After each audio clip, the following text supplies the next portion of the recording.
नमस्कार, news 9 UP में आपका स्वागत है। आजमगढ़ प्रदेश के राज्य मंत्री उपेंद्र तिवारी ने स्वच्छता जनसंवाद कार्यक्रम में किया मोदी सरकार के कार्यों की बखान।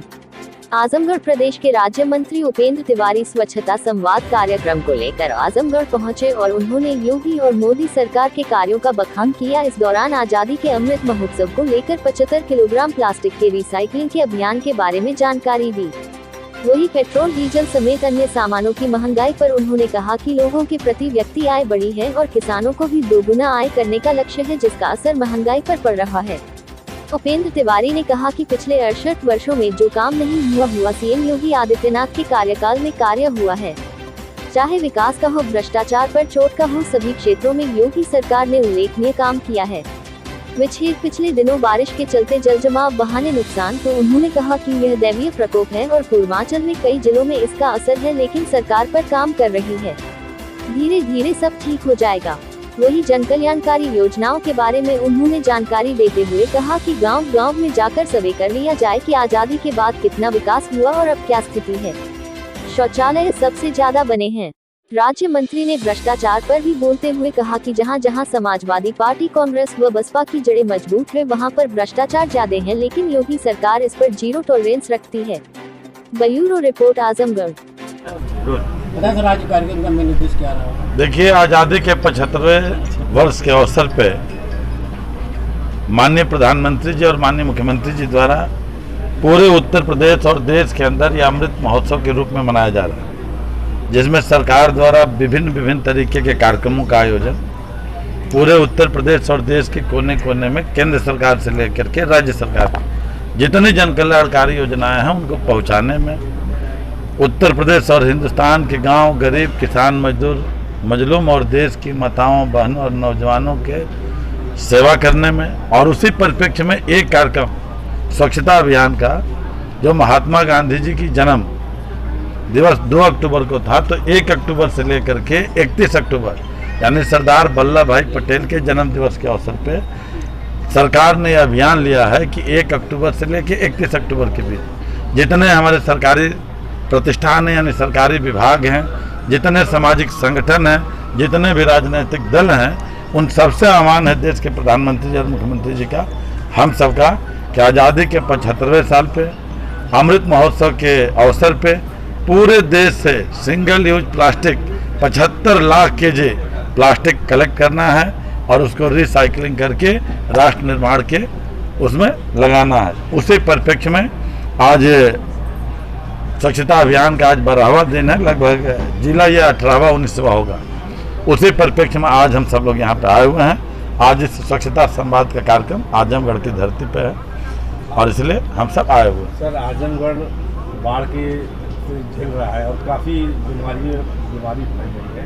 पानी जल जमाव से, उसके लिए क्या व्यवस्था? देखिए, इस वर्ष आजमगढ़ जनपद में ही नहीं, हम भी बलिया के रहने वाले हैं और बरसात इस वर्ष बहुत पहले आ गई। 13 मई से लेकर के आज तक ये ईश्वर का प्रकोप,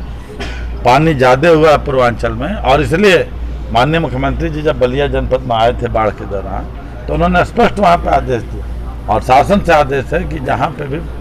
बाढ़ से और बरसात से अगर कहीं फसल नुकसान है तो निश्चित रूप से सरकार इसका संज्ञान लेगी और जितना हर संभव होगा मदद होगी। ये मोदी जी और योगी जी की सरकार गांव, गरीब, किसान, मजदूर के लिए, और इसलिए निरंतर भाव से सेवा में है, क्योंकि ये दैवीय आपदा है और बरसात के प्रकोप को और ईश्वर के आशीर्वाद को कोई रोक नहीं सकता, और इसलिए पानी ज़्यादा हुआ, हम लोग इस बात को स्वीकार कर रहे हैं। कहीं नुकसान होता है उस पानी का कहीं लाभ भी होगा आगे चल करके खेती में, इसलिए जल जमाव की जो समस्या हो उसका भी निस्तारण यथाशीघ्र किया जाए। दवा कहीं छिड़काव नहीं हो पा रहा है, अगर आपने बताया है इसको हम संज्ञान में लेंगे, स्वच्छता में बात भी कर लेंगे और जहाँ नहीं होगा उसका समुचित उपाय भी कर लेंगे। तो पेट्रोल डीजल गैस के दाम बढ़े तो इसको क्या? देखिए, पेट्रोल डीजल गैस के दाम की आप चर्चा करते हैं, हम कह रहे हैं कि प्रति व्यक्ति आय मोदी जी और योगी जी की सरकार आने के बाद आज पूरे देश के अंदर दूना से भी ज़्यादा हुई, तो प्रति व्यक्ति जब आमदनी बढ़ी है, और अगर पेट्रोल, डीजल और दाल की आप बात कर रहे हैं तो दाल किसान के ही घर में तो पैदावार होती है, तो अगर कहीं किसान घर में पैदा करेगा, किसानों की आय दुगनी करने की बात सरकार कर रही है, तो कहीं ना कहीं उसका लाभ तो किसानों को ही है ना। तो किसानों की आमदनी दुगनी करने के लिए सरकार कटिबद्ध है। और अगर 2014 के पहले की महंगाई का रेशियो देखेंगे और आज़ादी के 65-66 साल में जो महंगाई का रेशियो रहा है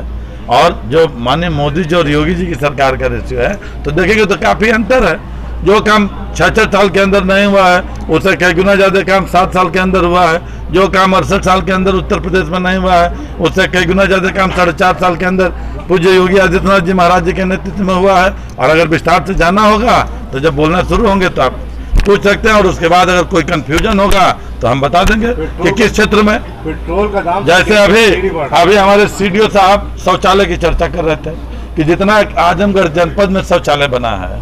उससे